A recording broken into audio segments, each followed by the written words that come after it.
دوست هاوس که ساعت شش دوست هاوس که ساعت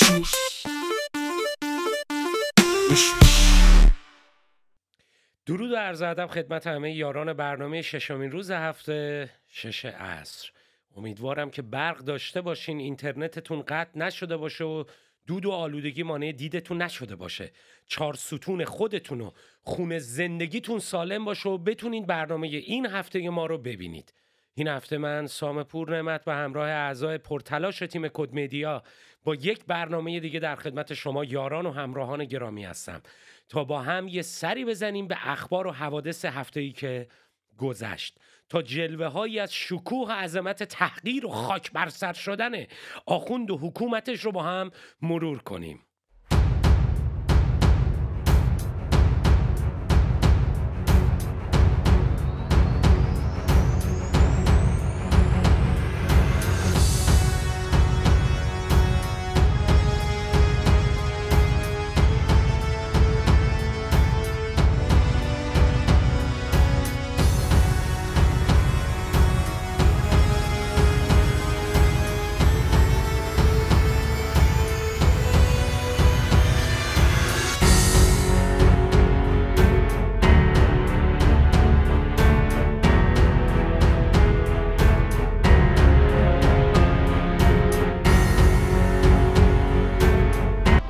ششمین روز هفته ساعت 6.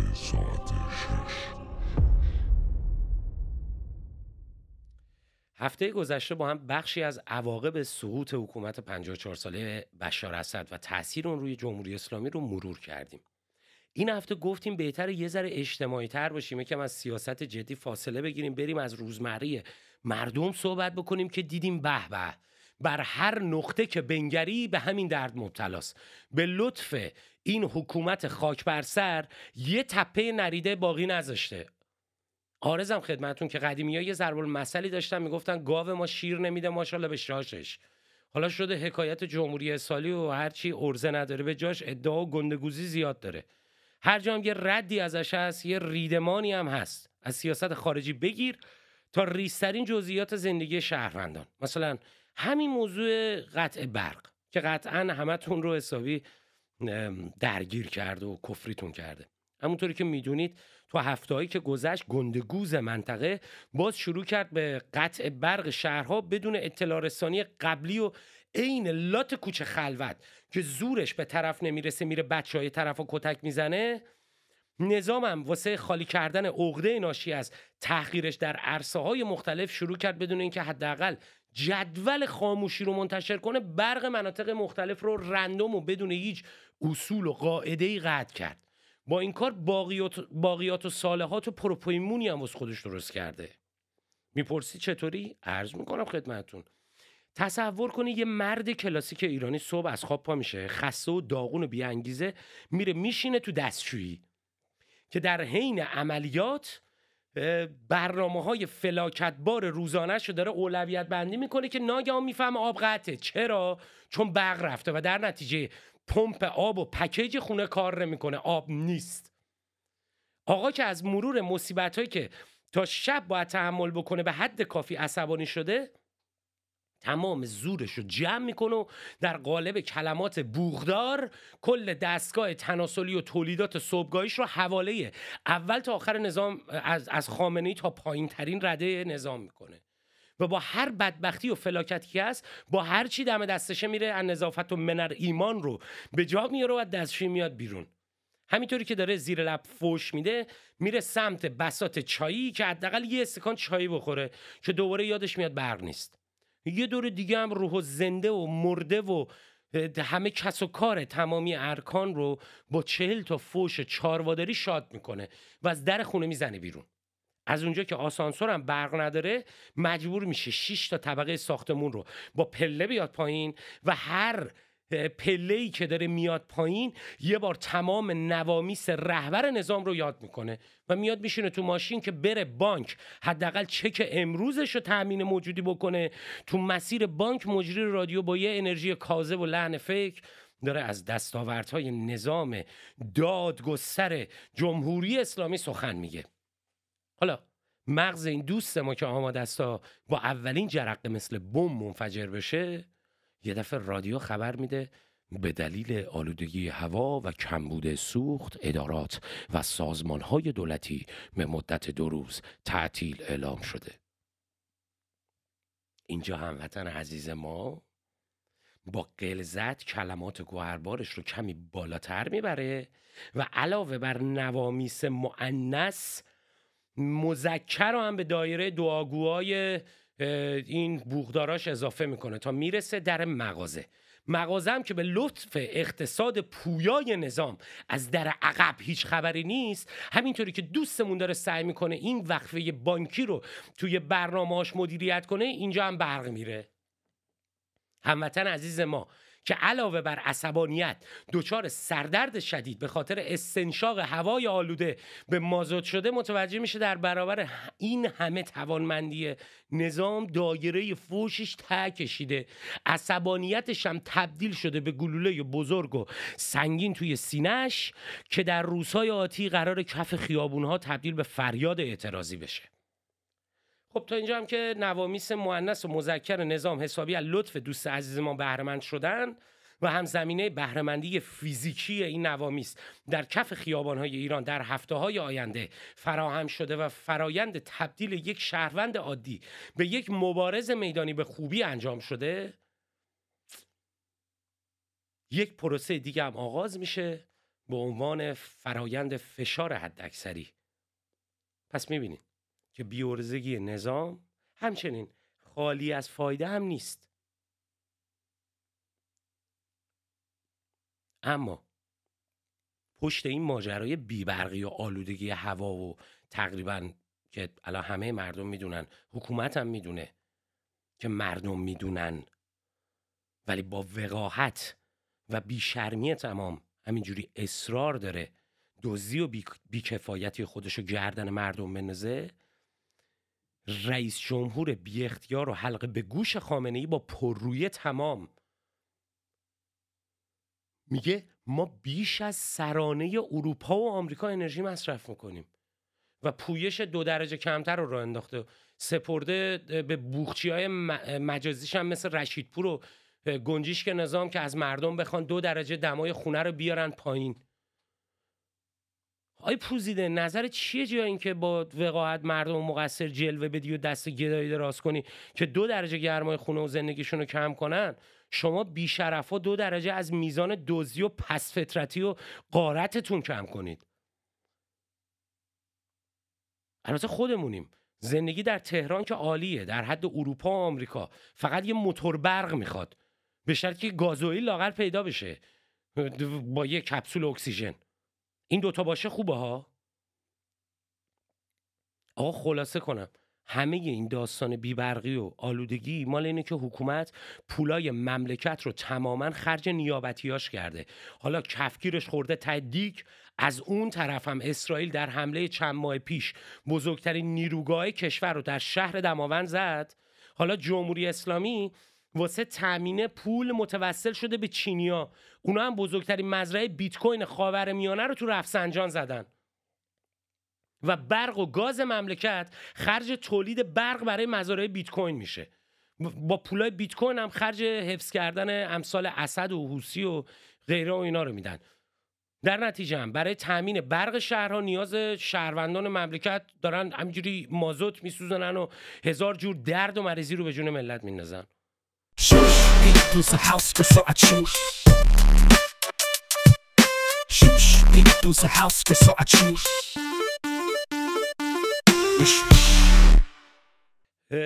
روش‌های مدیریتی نظام کلاً متمرکز هستش بر جارو کردن مشکلات، اینجوری زیر فرش و نادیده گرفتن مشکل اصلی و گشتن دنبال زیر بغل مار و قاتل بروسلی. به عنوان نمونه استان لرستان به خاطر شرایط جغرافیایی و داشتن کلی جنگل آبشار همیشه هواش تمیزتر از بقیه کلان شهرهاست. حالا تحت مدیریت امام زمانی این حکومت استان لرستان به خاطر آلودگی هوا 2 روز کامل تعطیل اعلام شده. یعنی جمهوری اسلامی به جای اینکه دنبال حل مشکل آلودگی استان باشه، راحت ترین روی کرد یعنی حذف صورت مسئله رو در پیش گرفته. اون وقت در مقابل آخوند شیپیشو دغدغه‌اش چیه؟ مثلا اینکه توییت بزنه به رئیس جمهور پوزیده درخواست بده در کنار پویش 2 درجه کمتر یه دونه پویش هم بزنید، از مردم بخواید که حجابشون رو رعایت کنن. توجه کردید؟ آخوند باسن فراخ جای حتی حال نوشتن نامه اداری نداره، توییت داره میزنه از رئیس جمهور میخواد یه پویش توییتری واسه حجاب بزنه. ای خاک کاهو بر سرتون مجسمه های بلاهت که کل مملکت رو از پشت گوشی اداره میکنین، اونم توی پلتفرمی که خودتون برای ملت تحریم کردید. خاک بر سرتون که اتوماسیون اداری مملکتتون توی توییتره. همینجوری میشه یه شب اسرائیل اومد تحت عنوان غارت سفید کل دیتای مملکت رو برداشت برد. چه داستانیه آخه؟ تعطیل کردن که مدیریت نمیخواد آخه. الدنگا شما ارزه ندارید یه بخاری واسه مدارس لرستان جور کنید، بعد میگی تعطیل کردیم که مردم در آرامش باشن. داداش شما تعطیل میکنید کسی نفهمید چقدر ریگن زدید. خب بد نیست یه سری هم به تپه‌های آباد شده تحت سیستم مدیریت امام زمانی نظام در خارج از مرزها بزنیم و بریم سراغ سوریه. آقا این هفته معلوم شد بشار اسد که عمق استراتژیک جمهوری اسلامی بود، در روز آخر حتی برادر خودش هم قال گذاشته و بهش گفته من دارم میرم خونه سر بزنم بیام، ولی به جاش رفته پایگاه روسیه و فرار کرده. حتی 2 تا پسر دایی‌هاش هم در کمین نیروهای جولانی که بودن گیر انداخته و همونجا اعمال قانونشون کردن نیروهای جولانی. دقت کردی همون بشار اسد که مملکتش رو 10 سال به جنگ کشید و روی سر مردم خودش بمب شیمیایی انداخت و خامنه‌ای سردار کتلت‌ها قاسم سلیمانی رو فرستاد تا حفظش کنه. در لحظه موعود حتی برادر خودش رو قال گذاشته و همینجوری یواشکی در رفت. حالا چرا ما این هفته باز برگشتیم سراغ سوریه؟ چون نظام جمهوری اسلامی انقدر به سوریه چسبیده بود که فکر میکردن با چسب دوقلو وصل شدن بهش، تا حدی که فرمانده سپاه میگفت سوریه خط مقدم ماست. یا اون یکی چیه؟ مهدی طاهب میگفت سوریه اگر دست برود تهران را هم نمیتوانیم حفظ بکنیم. در نتیجه سقوط سوریه ارتباط مستقیمی با سقوط جمهوری اسلامی داره.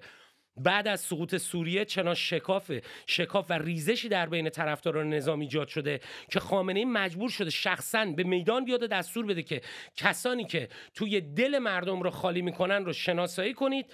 و بعد از سقوط سوریه بخشای زیادی از طرفداران نظام و ارزشیایی که تا پریروز خامنه‌ای رو امپراتور آسیا لقب میدادن، حالا توی حرفاشون قبول کردن که نظام داره سرنگون میشه.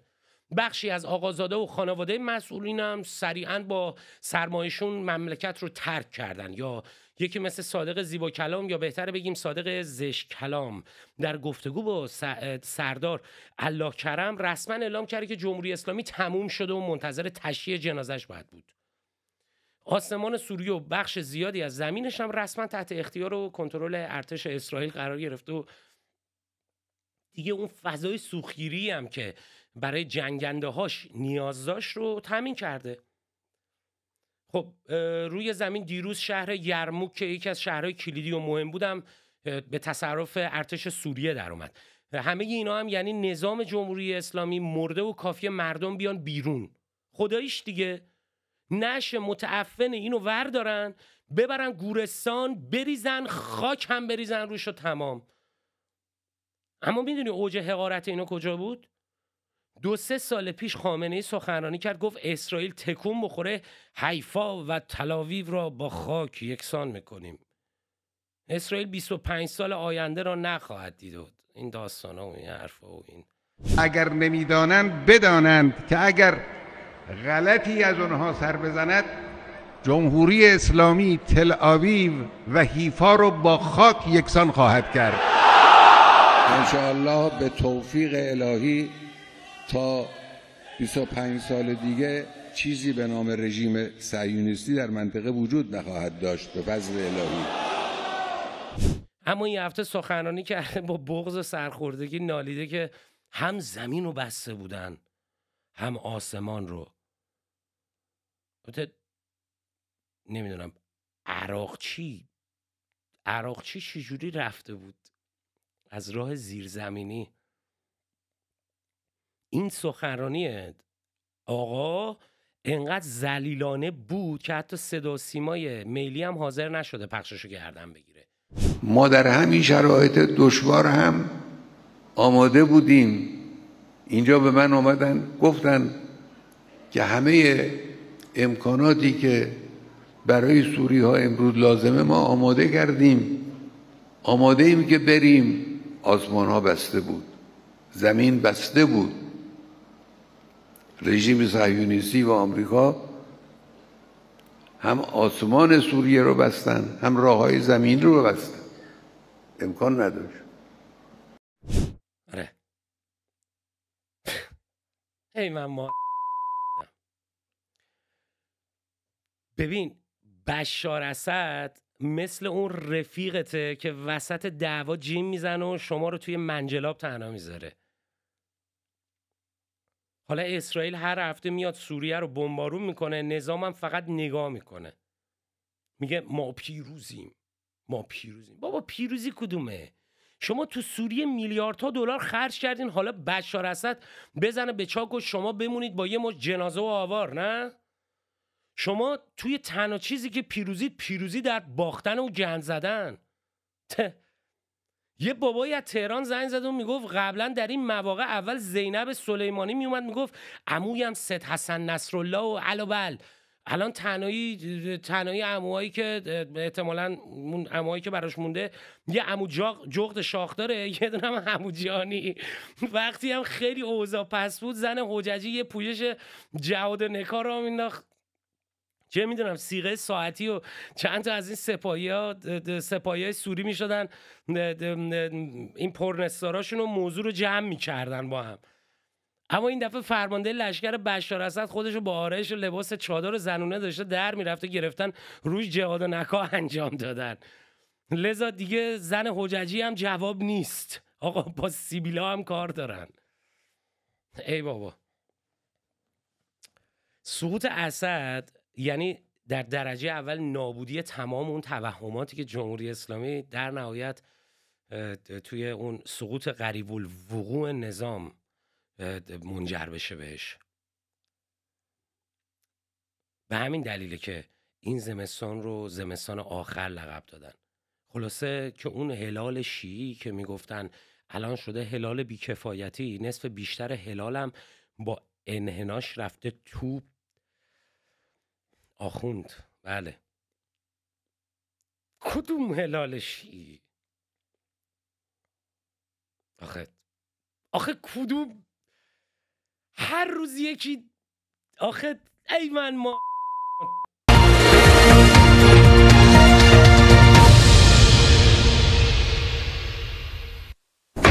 سرخط خبرها. بی سی جان، عکس امام تو ماست، راه اونا به چاله و راه شما به چاست.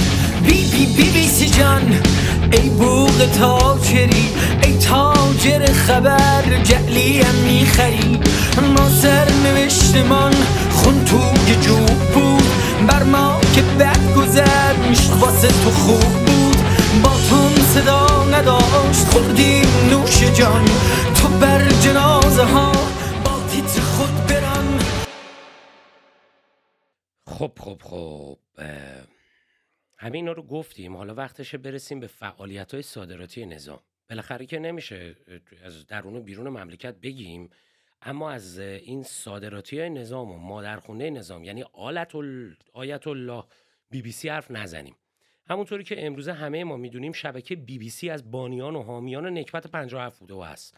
حالا 57 پوسترها و اعلامیه‌های خمینی رو توی چاپخونه‌های BBC چاپ می‌کردن و به ایران می‌آوردن و در زمان اقتضا میشد رسانه جمهوری اسلامی و در آخرم اعلام کرد که عکس خمینی تو تو همه این سالا هر وقت هر جا نظام به مشکل برمیخورد، BBC و کارمنداش که همگی روزنامه نگارای تربیت شده در دوران خاتمی و صادر شده توی 88 با تمام قوا میرسیدن به یاری جمهوری اسلامی.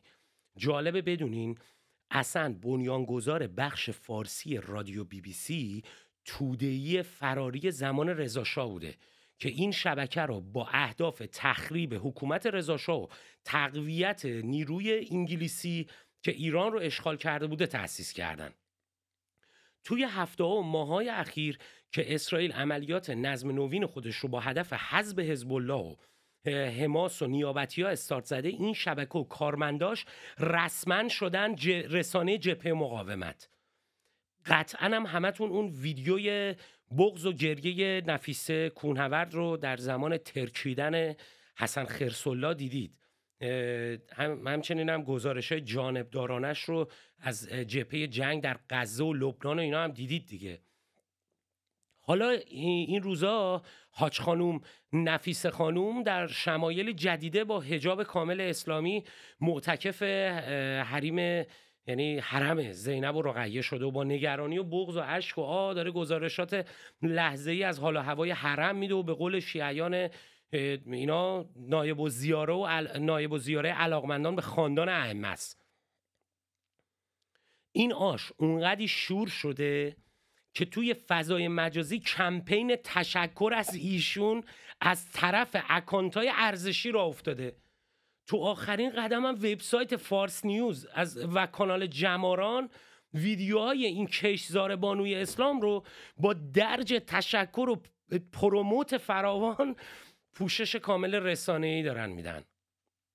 خلاصه که این خواهر عفیف و مومنه از جبهه سوریه، اونم زمانی که صرف ایرانی بودن جرم محسوب میشه، با استفاده از رانت خبرنگاری BBC تریبون و لشکر یه طرفه نظام توی سوریه شده. اگر فردا دیدید که خامنه‌ای انگشتری چیزی بهش داد و یه لقب الهام چرخنده دوم بهش اعطا شد، تعجب نکنید. همه اینا رو گفتم تا برسم به جدیدترین حمایت تمام قد بنگاه خبر پراکنی BBC از نظام و بیضه اسلام. 2 روز پیش شبکه BBC مقاله منتشر کرده با عنوان فرح پهلوی و اسما اسد، سرنوشت 2 زن به قلم داریوش کریمی، مجری برنامه پرگار. این مقاله سخیف و این مقایسه کثیف و زشت یه جوری تهوع آور بوده و هستش البته که در کمترین زمان واکنش انفجاری زیادی رو ایجاد کرده. واکنش کاربرا عموماً حول چند محورم بوده. یکی نویسنده مطلب و کارنامه‌اش، دوم مقایسه بی ربط و سرشار از توهین و افترا، سوم هم همراهی و همکاری و حمایت BBC از جمهوری اسلامی، اونم تو روزایی که رژیم خودش به سقوطش معترفه. اول بریم سراغ نویسنده مطلب، یعنی آقای داریوش کریمی که حیف آقا بخوایم اول اسمش قرار بدیم. داریوش کریمی که چند ساله به عنوان مجری برنامه پرگار توی شبکه BBC داره فعالیت میکنه، اطلاعات چندانی ازش در دسترس نیستش جز یه صفحه ویکی‌پدیا که تنها به شرح نام و فعالیت اون تو برنامه پرگار پرداخته و از اون به عنوان نویسنده و مترجم یاد میکنه که یک کتاب نوشتم و یکی هم مثلا که ترجمه هم کرده. از این که این آدم زیر کدوم بوته به عمل اومده و حالا پدر مادرش چه کسانی هستن و اهل کجاست یا چند تا یعنی پدرش کیست و اینجور مسائل، هیچ اطلاعاتی در دسترس نیست. البته یه ویدیو کوتاه از جوانیای این آدم وجود داره که اونجا هم یقه یه خانم معجبه رو گرفته داره میپرسه چرا در مورد صدام میپرسید، چون جلوی امریکا وایستاده دارید زیر سوالش میبرید. اینا ببینید. خب تو این ویدیو که دیدید چهره و تیپ این آدم بسیار شبیه مجاهدین توی اواخر دوره صدامه و با توجه به دفاعی هم که داره از صدام و ستیزی هم که با آمریکا داره، میشه حد زدش که از اعضای مجاهدین بوده و خب این حد زمانی هم قوت بیشتری میگیره که میبینیم هیچ اطلاعاتی در مورد هویت و سابقه این آدم موجود نیست. اتفاقا چند تا از مهمانای ثابت و پرتریبون در برنامه پرگارم از اعضای مجاهدین انا. با این احتمال که داریوش کریمی مجاهده، احتمال تازه نحوه فعالیتش یه موضوعات انتخابی در برنامه پرگارم خیلی مورد توجه ماه که پهلوی ستیزی و دفاعش از نکبت 57 و تمام اینا رو اگه کنار هم بذاریم معنی هم پیدا میکنه. تازه در مورد محتوای این مقاله متعفن و شرم‌آور این آقا که اصلا خود من شرم دارم که بخوام اصلا صحبت کنم، انقدر سخیفه، انقدر جانبدارانه و سرشار از کینه است که بدون هیچ گونه فکت و در ضدیت با حقایق تاریخی و اجتماعی اومده یه چیزایی رو نوشته که اصلا ارزش پرداختنم نداره، وقتم نمیذارم بهش بپردازم. همینقدر فقط بهتون بگم که توی مقاله گفته شده که اسد از کشورش فرار کرده در حالی که منفور مردمش بوده و محمد رضا شاه پهلوی هم از کشور فرار کرده و منفور مردم بوده.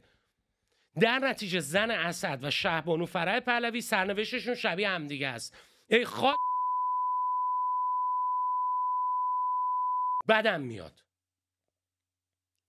تعجب نکنی که به بهنود فحش دادم ها، چون که این آتیشه از گور همین بهنود بلند میشه. این آدما دست گلای مسعود بهنود مالنده و پرتب و تاب جمهوری اسلامی هن. باری که امروز همه ما و همه ملت میدونن که شهبانو فرح پهلوی که به حق مادر ایران نوین لقب گرفتن چقدر خدمات ارزنده و گرانبهایی رو واسه ایران کردن و ثمره فعالیت‌های ایشون الان حاضر و مورد استفاده و بهره برداری توسط ملت ایرانه.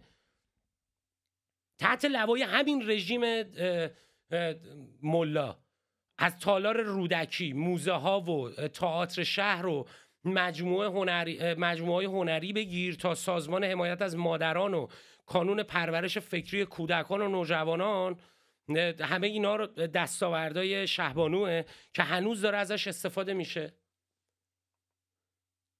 در مقابل این اسما اسد چی ساخته؟ اوستای بنا ساخته؟ چی؟ مطلقاً هیچی درست نکرده. بذارید یه داستان براتون بگم.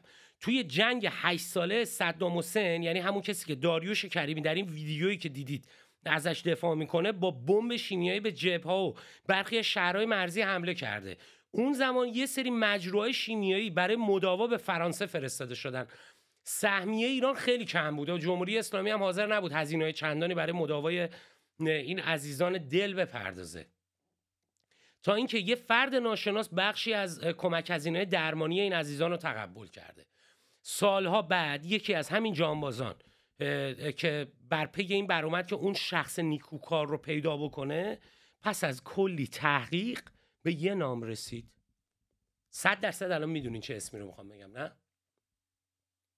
اولیا حضرت شهبانو فرح پهلوی. حالا مقایسه کنید با اسما اسد که کنار شوهرش رو سر مردم خودش بمب شیمیایی ریخته و 1000 تا زن و مرد و کودک و پیر و جوان رو کشته. فکر کنم همین یه دونه مقایسه واسه بیان میزان کثافت بودن مقاله و بیشرافتی نویسنده اونو، لجن بودن سازمان منتشر کنندش، یعنی همین آیت الله BBC فارسی مشخص میشه دیگه، قشنگ مشخص میکنه اینو چیه. در نهایت هم ملت ایران با همین داریوش کریمی همون کاری رو میکنن که با همپالگیای اونو بقیه صادراتی رژیم مثل عباس زجرآور و حالو و مجاهدین و دیگه این عملهای دیگه 57 نظام میکنه. چیکار میکنه؟ میگیره دست میندازه میکشه.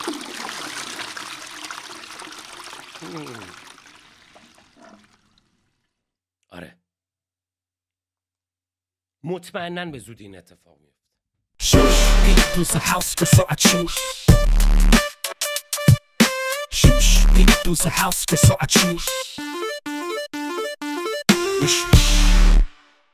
آیه محمد رضا پزشکیان رئیس جمهور جمهوری اسلامی در اقدامی نمایشی و تبلیغاتی بعد از دیدن یه عکس از همسر فوت شدهش در برابر دوربین ها اشک ریخت. این صحنه به سرعت تبدیل شده توی رسانه های وابسته به حکومت، تبدیل شده به یه چه میدونم نماد مهربانی، عطوفت، مهر، نمیدونم فلان در بنگاه خانواده و این چیزا. یه گویی که یه تصویر انسانی و دلسوز از اون باید به نمایش گذاشته میشد. اما این اشکا که شاید هم واقعا از سر احساسات شخصی باشه، در برابر جنایات بی‌پاسخ و بی‌عدالتی گسترده که در طول 45 سال گذشته بر مردم ایران رفته، چه معنایی داره؟ آیه پزشکیان، اصلا به یاد مادرانی که عزیزشون رو در دهه 60 مثلا از دست دادن و قتل عام زندانیان سیاسی از دست دادن اشک ریختین؟ مثلا مادرانی که فرزندانشون شبانه از بندها به قتلگاه برده می شدن و امروز حتی نمیدونن مزارشون کجان؟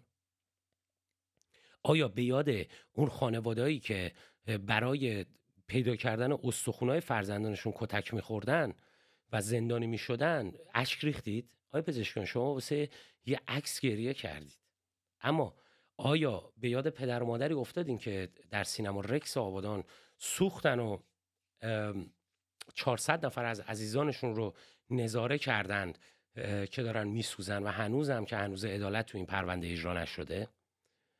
آیا هیچگاه به یاد سهراب اعرابی، ندا آقا سلطان، مصطفی کریم بیگی و صدها کشته شده ی جنبش سبز در سال 88 افتادید؟ مادرانی که تنها خواستشون یه قبر ساده بود اما به جاش پاسخشون شد تحقیر و تهدید؟ اصلا میدونین گوهر عشقی، مادر ستار بهشتی، پس از سالها خونه دل خوردن برای فرزند کشته شدهش هنوز برای عدالت فریاد میزنه؟ قطعا میدونی، مگه میشه ندونی؟ سال 96 و 98 1000 تا جوان ایرانی در خیابانها برای خواسته‌های ابتداییشون جان دادند. آیا صدای اون مادرها رو شنیدید که پیکر غرق در خون فرزندش رو تحویل گرفت؟ یا صدای پدری که در کنار گور فرزند شکسته شد و بی صدا گفت فقط حق میخواست؟ آیا شما برای هزاران قربانی آبان 98 اشک ریختید؟ برای کودکایی که از آغوش مادرشون جدا شدند و با شلیک مستقیم ماموران کشته شدند؟ برای خانوادهایی که حتی حق برگزاری مراسم عزاداری نداشتن و با تهدید زندان مواجه شدن اشک ریختید؟ و در نهایت در سال 1401 مهسا امینی، نیکا شاکرمی، حدیث نجفی، کیان پیرفلک و 10 ها اسم دیگه، کودکایی که به خاطر خواسته های ابتداییشون جان باختن، خانواده های این قربانیان نه تنها عزادار شدن بلکه مجبور شدن تحت فشار و تهدید دستگاه امنیتی سکوت کنن، دستگاه امنیتی که تحت لوای شما کار میکرد. آقای پزشکیان، شما سالها در نظامی خدمت کردید که هر صدای اعتراضی رو با گلوله خاموش کرده. شما تو ساختار حکومتی فعالیت میکنید که توی اون داغدیدگان نه تنها مرهمی نمیبینن بلکه با زندان و شکنجه و تحقیر روبرو میشن. اشکای شما شاید واسه همسرتون واقعی باشه از سمت خودتون، ولی مردم باقالی باره این اشکا نمی کنن. شدید سوژه طنز اجتماع. اما مردم واسه مادران داغدار و پدران دلشکسته و فرزندان یتیم دارن اشک میریزن. اونا عدالت میخوان. شما که امروز واسه از دست دادن عزیزتون اشک میریزین، در برابر هزاران مادری که برای عدالت فریاد زدن و پاسخشون شکنجه و زندان بود، چیکار کردید؟ در قبال نسرین شاکرمی چیکار کردین؟ اونا رو دیدید؟ قطعاً دیدید. اهمیتی ندادید.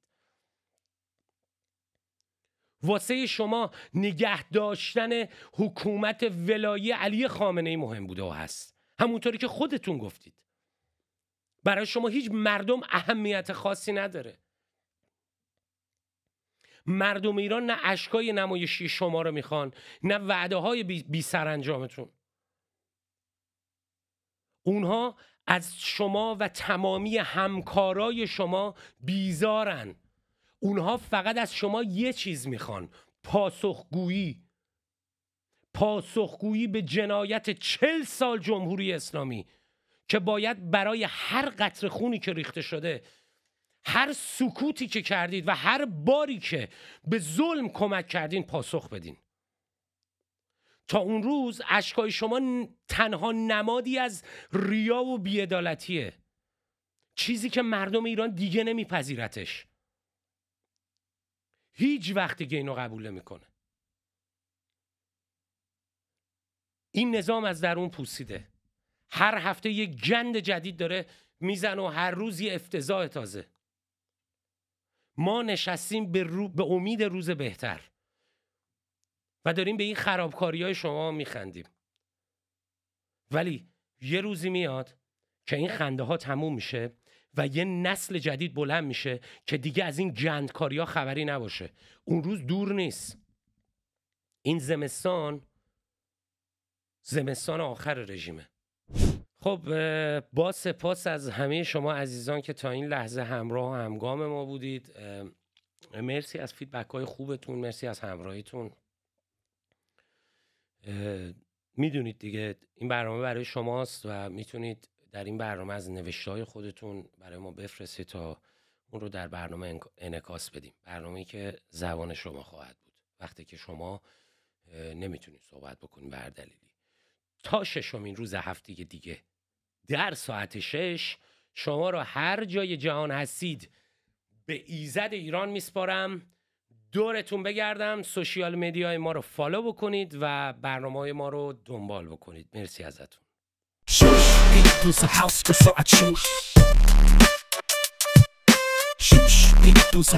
so I choose.